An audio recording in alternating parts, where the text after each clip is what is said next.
Hello, and welcome to the New York Real Estate Podcast. I am interviewing one of my mentors, who is John Martinez. John probably doesn't know some of this, but I went to your boot camp, John, in Coronado a few years ago, and it had such a profound impact on my life and business. That's how I found Investor Fuel, which I've been a member of for almost 3 years now.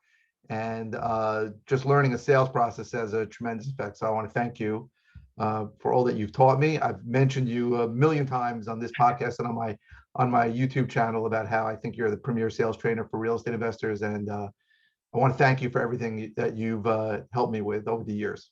Well, thank you. I appreciate that. Also, you mentioned you had Frank Kern at that meeting, and I've since spent a lot of money with Frank Kern to try and help me sell some other products. So I'm a big fan of his too. So thank you for that also. You bet. So for those watching who don't know who you are, you want to give a little introduction about you? Sure. Yeah, absolutely. So I'm a sales trainer. I've been in sales basically my entire career. The first 15 years of my career was just working in corporate America, kind of getting bigger and bigger roles and climbing that corporate ladder. About 7 years ago now, I opened up my own sales training business because like most investors, kind of wanted to do my own thing. I was done with that and I wanted more. Within probably the first year of opening up my sales training business, I had my first client in the real estate investment space. And this space, real estate investment, really took over my business. So for about the last 5.5 or 6 years, I have been exclusively working with real estate investors just to help them turn more of their leads into deals and increase their conversion rates. Okay. Yeah, I mean, I know you tried at some point to maybe expand to other industries, but I think your main focus has really been real estate investors. Is that correct? Yeah. So I started in other industries, and just did any industry, lots of business to business type stuff, a couple of business to consumer type things. We do have some trainers who license our content nowadays who train in other industries, but I focus primarily on real estate investment. Right. Okay. So I operate in New York. New York is like a little bit different than some other places. I know we both are friends with Greg Helbeck, who also operates in New York. I run a podcast with Greg. We speak whenever Greg's around. I get together. I'm a big fan of Greg. But and Greg really operates on both coasts. So he operates in California and in New York. And he really started doing this virtual investing where he was in New York and he was investing in Dallas. For me, I'm always local and I'm always meeting the seller face to face. And I just wanted your thoughts on, I know a lot of people have shifted to virtual where they're closing over the phone. And I wanted your thoughts of virtual versus face-to-face selling. I don't think one is necessarily better than the other. It's just two different business models. One might be easier in a market than another market. For example, if you're in a very small market and it's incredibly difficult to produce leads, it makes sense to kind of expand your area and do some of that virtually. If you are in a market where there are more leads than you could handle in that one market, and you've got the staff and the resources to meet those sellers, face to face, then that makes sense too, right? So I really don't think one is better than the other. I think it just depends on what type of business you want. If you want a $50 million real estate investing business, you're going to expand one or two ways, going into different markets on the ground, or virtually, and in that case, virtually probably makes more sense. So in my opinion, one isn't really better than the other. I think it really depends on the investor and what they want out of their business. Sure. I've always felt like meeting was better, but the truth is I'm limited. I'm the only acquisition manager in my company, so I'm limited by time. So in theory, if I could go virtually and talk to a lot more people while I'm driving on my way there, I might closing more deals, and it's something that I'm considering doing in some other areas, or maybe eventually in my own area. But I think you're right. There's pros and cons to both, and some people have success with either of them. And I think that's a great way to look at it. Is if you've got more leads and you have time, that's when it makes sense to start to implement some of that virtual stuff. And it doesn't mean you have to get rid of face-to-face. You might try to close them virtually. And I know a lot of companies do this. They speak to them, and if they can't close it virtually, then it turns into an on-site visit. So I think that's the exact right way to look at it, is if you got more leads than time, then some virtual component makes sense if you don't want to hire more people. Right. I think that makes a lot of sense. So we're in like a crazy market now. I mean, certainly for as long as you've been doing it, and I've been in the business only about 9 or 10 years, where prices are astronomical. I mean, even numbers I'm getting for wholesale deals are more than I expect. I get calls all the time. I just put 2 properties out. I get 2 dozen calls saying, "What's the number? What's the number?" And I say my number is as high as I can get, because every time I give somebody a number, I end up getting more. Yeah. What are there any changes at all due to the current market that you have seen, or that you would recommend in either strategy or tactics to deal with the current environment where I think that prices really are at all-time highs? I think the biggest thing is on the disposition side. A lot of people have their go-to buyers, and they've been reliable, especially in down market times, right? You've got these 4 or 5 buyers that are extremely reliable, and that's your buyers list. But I think in this market, you really have to think about expanding your list of buyers, because those tried and true buyers that have been buying from you for years probably aren't paying top dollar, right? So the biggest change I've seen is people really focusing on growing the disposition side of the business, because someone offers more, someone offers more, someone offers more, and they're getting 10, 20, 30, 40% more than they thought they were going to get profit-wise, just because they've expanded their buyers list. So really, that's the biggest change I've personally seen. Yeah, I agree. I think that a lot of times the people that are buying my wholesale deals are newer, are first timers. Maybe they're estimating, they're sort of projecting that the market's going to continue to go up and they're willing to spend more. Or what in my area, the auction, for the first 4 years I was in business, I wasn't even marketing direct to seller. I was only buying at live auctions and online auctions.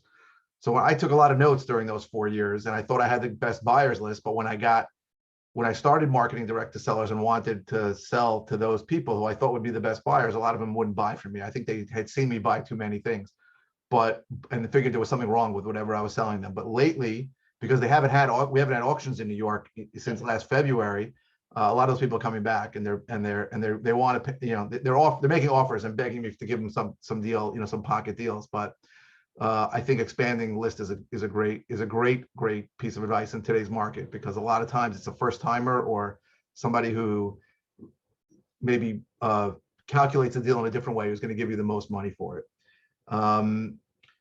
So like I said, the boot camp you did in Coronado had a huge impact on my life. Are you still doing the live boot camps now? Are you planning to do more? We've done them for years. I did personally. We're going to still do boot camps as the REI Sales Academy, a company.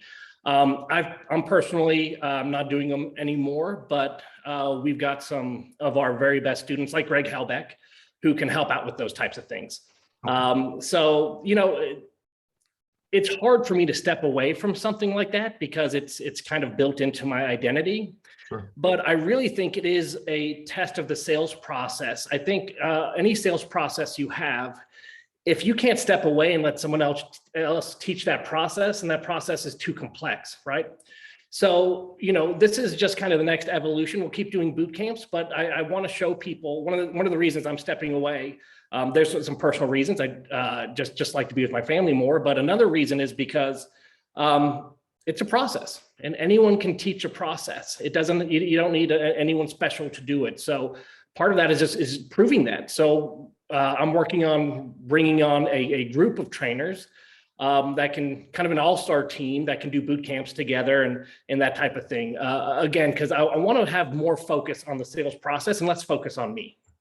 I think that's very well said, because as I said, I'm the only acquisition manager in my company. I'm trying to build up with enough lead flow that I can hire a few acquisition managers. And as you say, that the process, if you can't train someone else in the process, then it's not really a process, right? It's just something that you do. So that's something that I'm working on as I hope to hire acquisition managers to replace myself. I need a really good process, and obviously most of my process is from you. So a couple of things that you teach that I think are very counterintuitive that make a lot of sense are takeaways and going negative. So yeah. I wonder if you could talk a little bit about that, and I'll talk about just how they've helped me in so many ways. Yeah, so really I've done a lot of sales trainings myself and read a lot of books on sales, and about every philosophy has some form of it. It's nothing new, it's nothing uncommon, but it is very counterintuitive.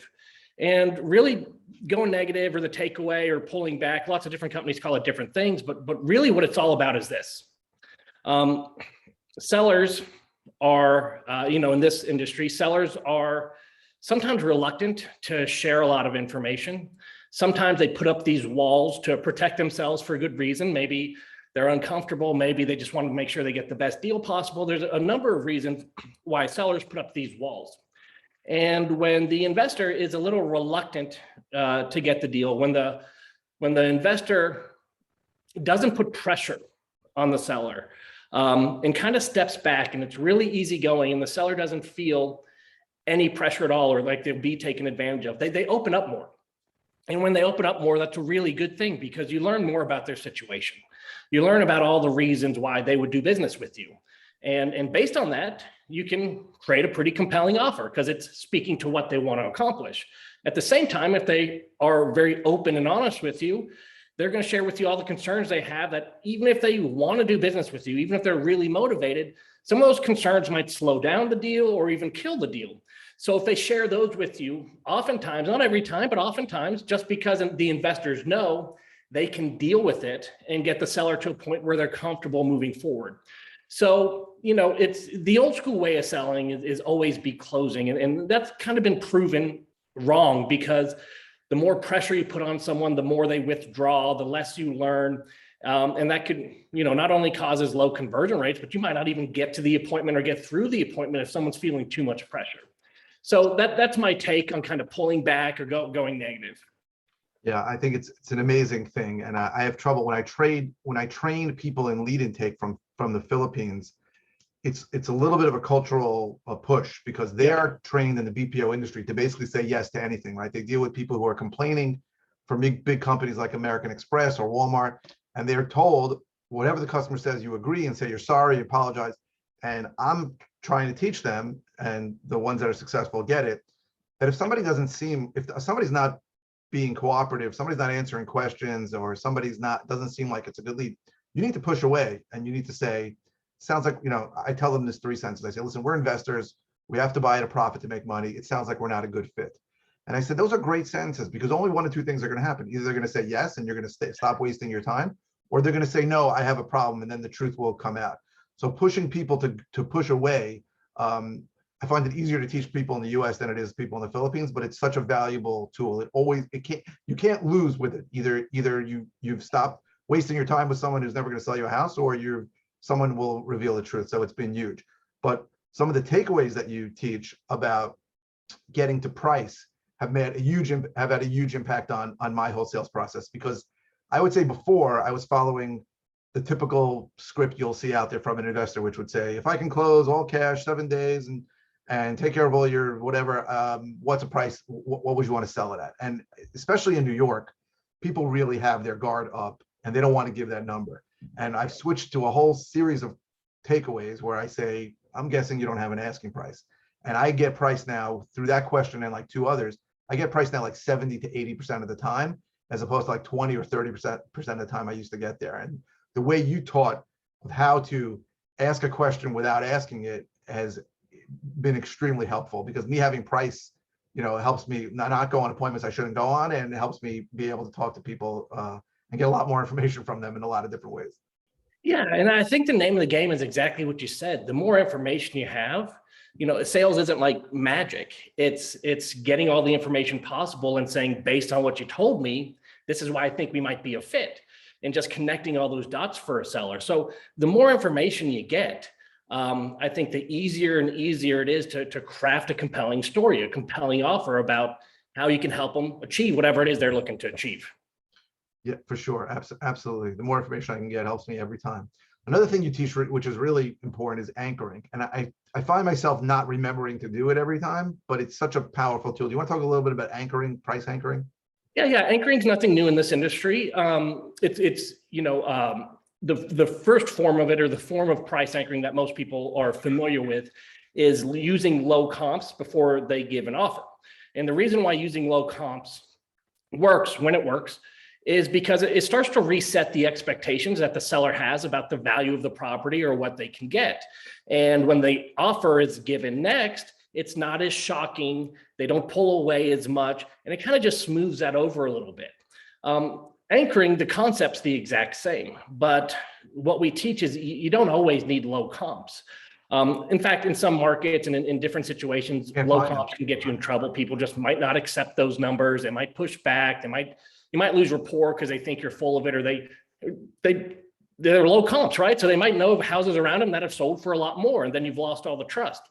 So keeping in mind that the goal of anchoring or low comps is just to reset expectations, you can reset those expectations in a number of ways simply by mentioning a lower number. And it doesn't even have to be an offer. It could be something as simple as, hey, I was doing some research and I saw a house kind of around here. I think yours is nicer, but it sold for $40,000 and I was completely shocked, right? That's one way. Or you could say, hey, I'd be really comfortable and through the roof if I could buy your house for $50,000. That's what I want to get it for.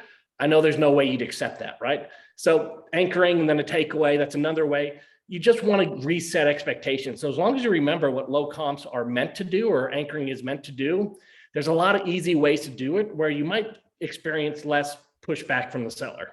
Yeah, for sure. And then, so when I combine my anchoring, which I don't always remember to do, and I should, with your teaching about how to give an offer where I'm not okay, I almost make them beg me for the offer. Yeah. I have completely transformed a situation where many years ago, I was getting screamed at when I'd give an offer. You wasted my time. You're crazy. Why? I can't believe I spoke to you. To now, nobody's upset when I give them a number. I definitely get more accepted offers, and it's not a difficult situation. Sometimes it's a strain for me to make them beg me for the offer, where I keep telling them I don't want to insult you. I don't want to, and I really learned that at the boot camp. That I think I was standing up there and we were doing it together. But that's completely changed the way I make offers and made my entire offer making process into something where I don't have an angry seller anymore. At worst case, I'll have a no, but that's fine. We know we're not going to get it. We're not going to get every offer accepted, but it's really helped me out. I think that's a great point that you just made. Selling, and I'm guilty of this, I focus a lot on conversion rates, but a good sales process, the other thing it does is it makes selling not so hard to do, not make you so uncomfortable. Not in my early days of selling, the way I was taught was really pushy. And I hated the whole experience. It was, getting out of my car to go to a sales call. I was like, oh, I was just dreading it.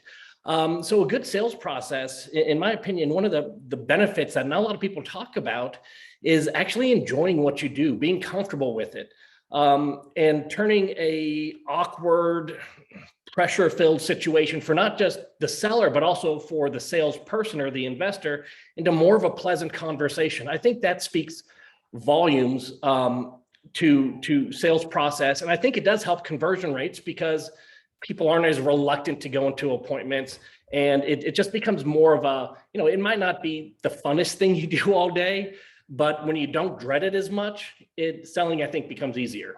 Absolutely. I was many years ago, I think in 1992, I was a stockbroker, and we were taught always be closing and pound them over the phone, and I got good at it, but it wasn't something that I enjoyed. And your process is the opposite of that, right? There really is no close as much as there is a consultative approach to finding out if they have a problem that we can help them with. And the thinking, and this completely reset my mind.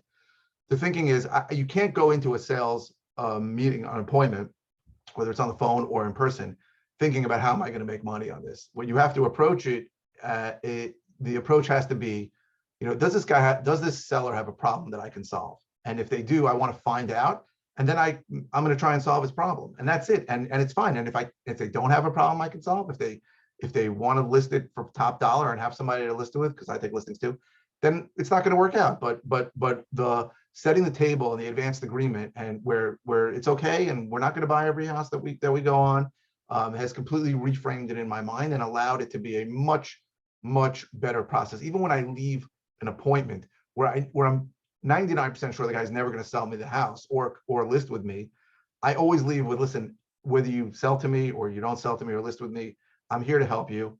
You have my number. If you need somebody to help clean it out, or I go through whatever issues they've spoken about, and that's it. I'm just there to help. And that has completely changed the way I think about it and the way I've taught my whole staff to think about it in lead intake or even cold calling. Listen, if they don't have a problem we can solve, we're not going to do business with them, and that's fine. We're here to help help them in any way that we can. And that's been I incredibly totally helpful. agree. I sorry for cutting. I totally agree, and I think it's just it's a mind shift, right? It's a mindset shift. When I think investors were taught, and some still are, and people who are kind of new to the industry, I think their focus going into a sales call is, I've got to convince this seller that their house is only worth X. Right. And that's really tough to do, and that's not the right conversation to have. So it's just, will you get some houses? Yeah, of course you will. You know, you're going to find some. But shifting from, my job is to convince them that their house isn't worth what they think it is, and that they should sell to me at this price because this is the real value, to, do you have a problem I can fix? And by the way, if I fix it, here's the price tag, right? Is it worth it? If I help you with that problem, is it worth giving up a little bit of equity to get the help? Right. Totally different conversation, totally different feel, and different results too. For sure. And I meet people sometimes where I say, listen, you can list this property for sale, and you might want to list it with me or not. You're going to make more money on it, or you could sell it to me, but I'm just going to tell you why you might want to sell it to me, right? You're not going to have to clean it up. I'll close whenever you want, you know, all the advantages. And it's simple. I said, you're going to get less money if you sell it to me, but there are advantages to it. If that's worth it for you, then we'll go about that. If not, I can list it for you and we can get more money. And that's my approach every time. I'm trying to do what's in their best interests. I'm not trying to take advantage of anybody. I'm just trying to help them get to where they need to be. And your process had a huge shift in my mindset about how that works, and that's helped me tremendously. Yeah, and it's that freedom to be completely transparent, right? I think, you know, we talked about sales feeling not so good or not being such a pleasant experience. I think one of the things that makes sales not such a pleasant experience for some is they feel like they can't be transparent and they're hiding things, right? Like they've got to almost pull one over on someone. And the idea that you can be 100% transparent and say, hey, you can get more money if you just list the thing, it blows some people's minds, but conversion rates increase, the quality of the conversations go up, everything's better. It's just, you know, we've had this sales culture for probably 100 years, at least 50 years, where, you know, sales was kind of a dirty word, and it was a dirty word because it should have been, right? A lot of people used kind of tactics that weren't 100% ethical or even effective. But when you can be completely transparent and say, here's the conversation we're going to have, here's exactly what we're going to talk about, and I'm just going to lay it out. There might be better options for you. I'll lay out those options. I'll lay out what I could do for you. And then at the end of the day, you can choose whatever you think's best for you.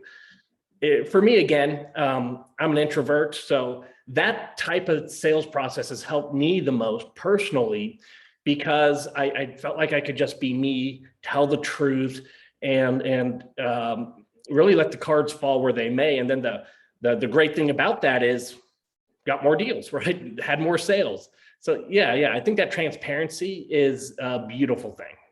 Sure. So I'm teaching people how to do this in New York, and I find in many situations the mindset problem with them is they almost think that in order for us to buy a deal at a discount, we have to be taking advantage of someone.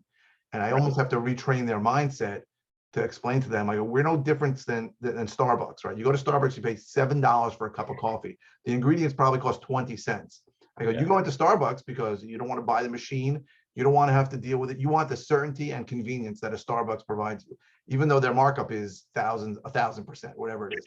So it's the same thing we provide. We provide certainty and convenience to the seller. The certainty of knowing we're going to close at the number that we gave them, and the convenience of not having to show it 100 times or not having to be able to close when they want. We're not having to clean it up. That's what we provide, and it's no different than any other voluntary transaction. And sometimes it's hard for some of my students to get that in their head, and until they do, you know, they don't want to do it. They're afraid to talk to a seller because they're good people and they don't want to be selling somebody something that's not in their best interest. And I have to convince them that we're not predatory. We don't take advantage of anybody. It's a voluntary transaction, and if they sell to us, it's in their best interest.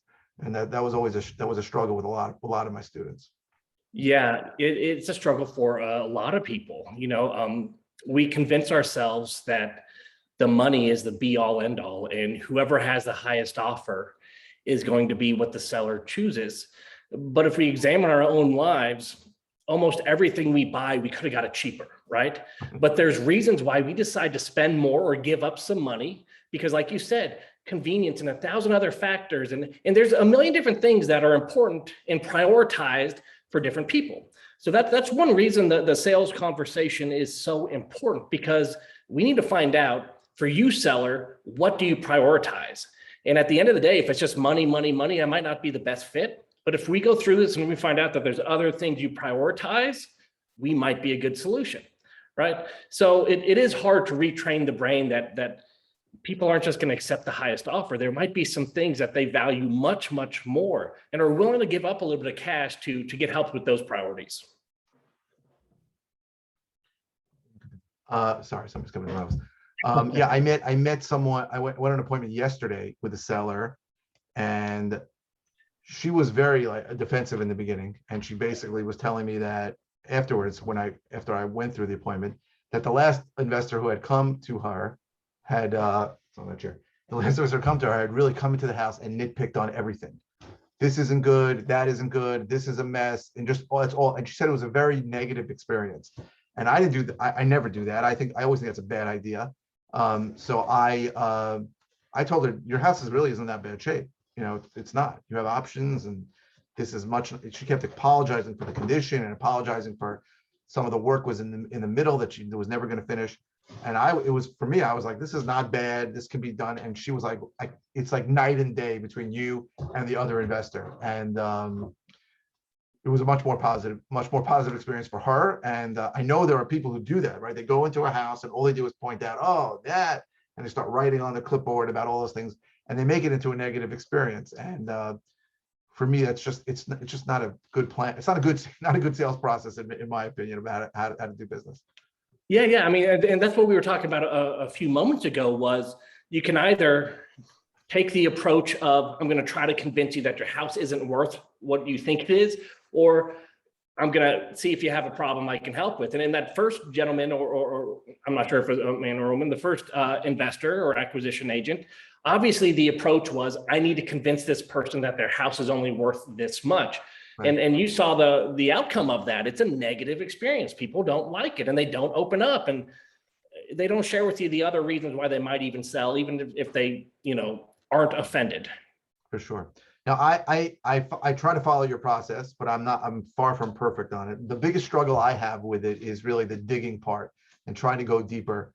If you talk about that a little and maybe give me a tip on how I can improve it, because they give me a reason and I usually don't go below the surface. Yeah. So really, the science behind digging deeper into pain, or whatever someone's motivating factors are, people make decisions and make change in their lives for personal reasons. It's not that their house, for example, is, a mess in need of repairs. The reason someone sells is because of how that's impacting them, right? It stinks living there. They're embarrassed about the condition. They don't get the use out of it as they used to. They might be worried about health concerns.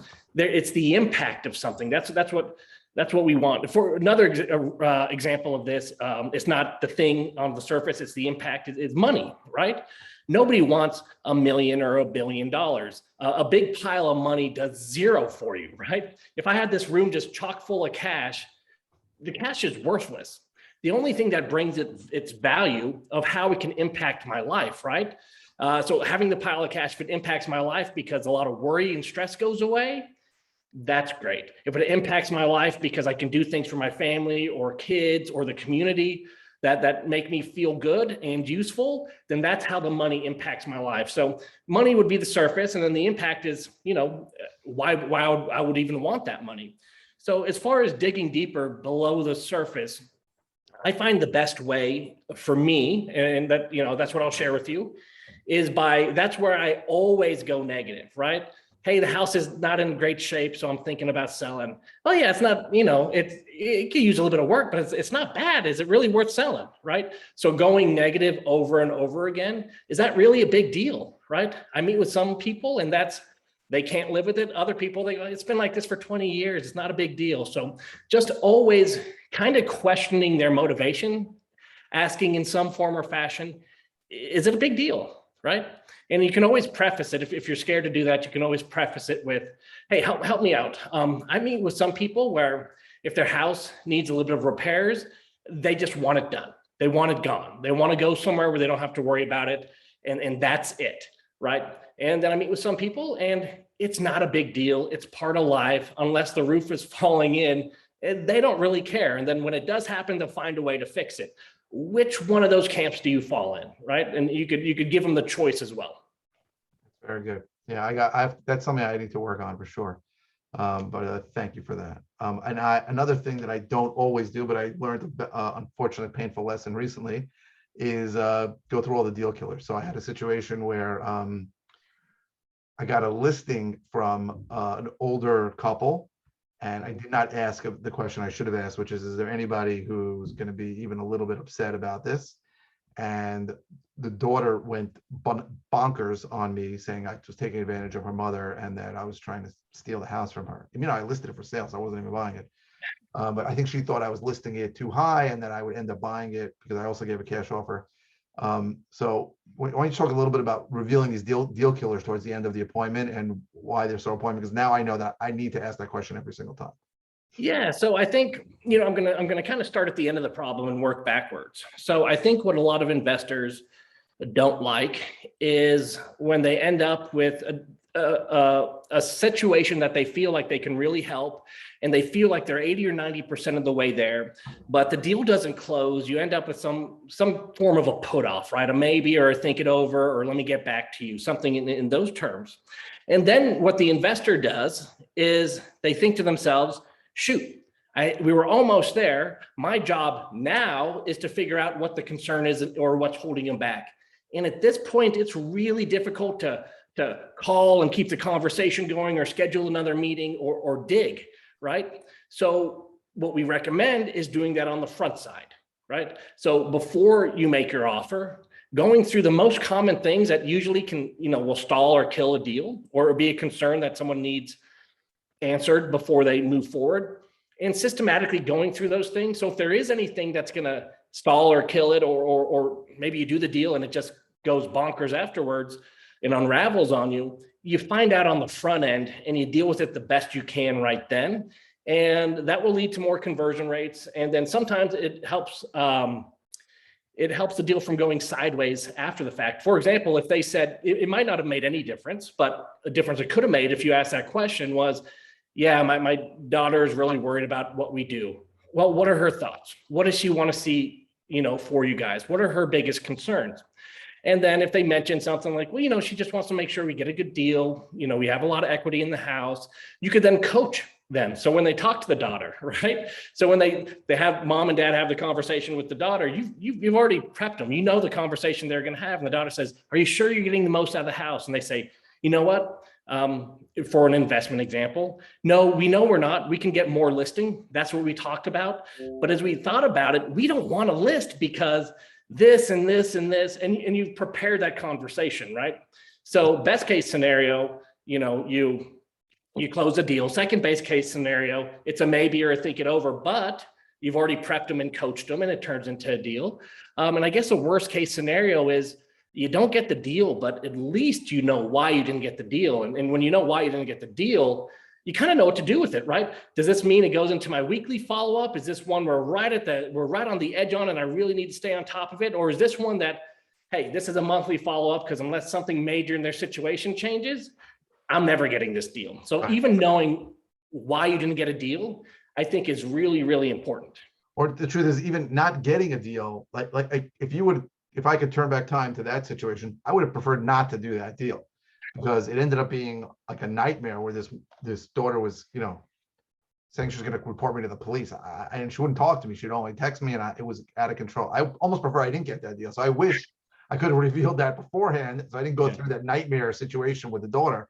And I'm okay with that. And again, as we said before, I'm not going to buy every property that I make an offer on, but revealing the deal killers before the deal starts is a much better plan in my opinion than finding out later. Much better. I agree. So I saw you have something now called sales mastery. Do you want to talk about what that is? Well, we do a couple different things. That's something we haven't officially launched yet, so I'll put that kind of on the table for now. But at the end of the day, when you talk about sales, I guess I'll just leave everyone with this point. Sales is something, it's one of those skills that you have to continually work on. It's not something that You can just read one book and you master sales. I think sales is like any profession or any skill set where the more you practice, the more you self-examine and are real with yourself, the better and better you get at it. So, that's the main point I'll leave about sales mastery is it's never a one and done thing. It's something that you get better and better at over time. And I don't think anyone really gets to a point where they're absolutely perfect, but I think you keep getting better, and you're not perfect is head and shoulders above everyone else. For sure. I know that I need that constant training. I'm in the online for REI Sales Academy, and I need that constant help because I forget things. Like I didn't even realize that I wasn't price anchoring, which is something that could definitely help my offer making. So these are things that I need to constantly refresh. And if anybody watching wants to get more information, where should they go, and where can they get some more help from you? Yeah, so we've got a website, reisalesacademy.com will get you there. Easy to remember. There's a YouTube channel by the same name, REI Sales Academy, where you have lots of videos and things like that. On the website, I think there's a portion where you can opt into an email list where we just send you videos. And we also have a private Facebook group that anyone can join that don't have to be a client, called the REI Sales Academy, where we post stuff, and then there's some questions asked. And, usually all the questions that are asked during the week, I try to do a video a week where I answer all of them. So those are a few places where you don't have to spend any money. You don't have to do anything, but you can start to get the help you like. Yeah, so I'll say that I'm amazed at how much free information you give away there. I'm on your email list, so I get those videos. And if anybody wants a tremendous amount of free information, they can go to, I think it's midwestrev.com or reisalesacademy.com. It's extremely helpful. I'm a member of the Facebook group too. I think we're gonna wrap the show up. John, I can't thank you enough for everything you've done for me and for coming on the podcast. I really appreciate it. And I hope anybody who's in this business will take advantage of all the free things or maybe paid products that John offers, because I think if you follow John's process, you give the entire industry a better name, as opposed to the guys out there that just bring a sledgehammer to every appointment and want to just hit people over the head with it and think that that's going to make, and like you said, you will buy some properties. But I think if you use John's process, even parts of it that work for you, it gives a better name to everyone in our industry, because approaching the sale the way John teaches is a much better way for most sellers to sell and for most buyers to buy. So well, thank you for that, and I appreciate you having me on, Michael. It's always a pleasure. Thank you very much, John.